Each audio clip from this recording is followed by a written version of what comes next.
Donner à l'opéra ses lettres de noblesse en RDC, c'est le pari fou que s'est donné un groupe de passionnés ici à Kinshasa.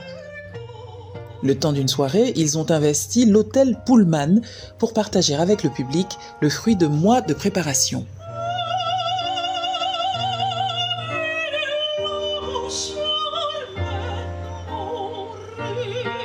Aujourd'hui, c'est une soirée exceptionnelle avec les artistes, les jeunes artistes opéra qui font membre d'une grande structure, Opéra Notes RDC.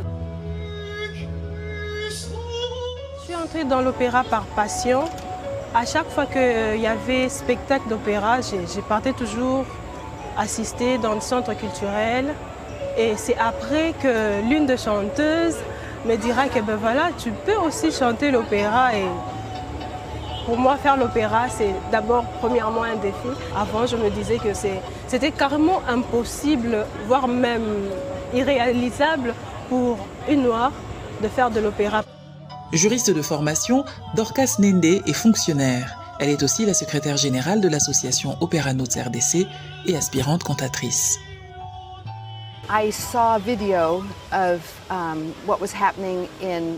J'ai vu une vidéo de ce qui se passait à l'Est et ça m'a fait pleurer. Et je pensais que je n'avais rien à offrir, que je ne pouvais pas aider. Et puis un jour, je me suis dit que si, j'avais quelque chose à offrir, l'opéra. Pour Joy Bachelor, travailler avec le Congo est une évidence.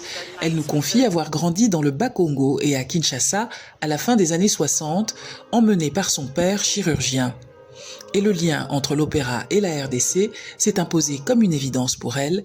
Elle crée Opéra Notes en 2014. Le projet que nous amenons ici, nous l'avons nommé Joy Happenings, pour utiliser Mozart et sa musique, surtout en cette année, comme vecteur de happenings de joie.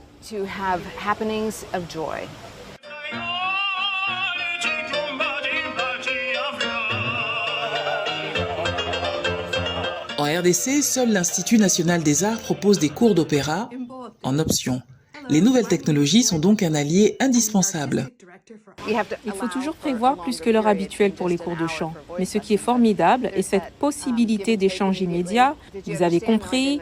Non, je n'ai pas compris. Ok. Et ça veut dire que vous pouvez avoir une conversation même si vous n'êtes pas sur place.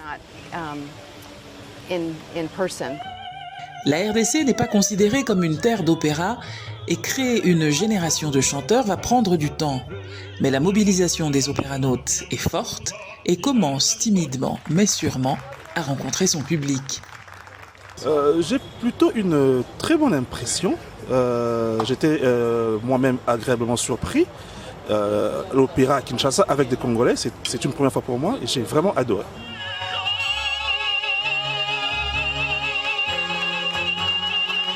Anastasie Tudièche pour VOA Afrique, Kinshasa.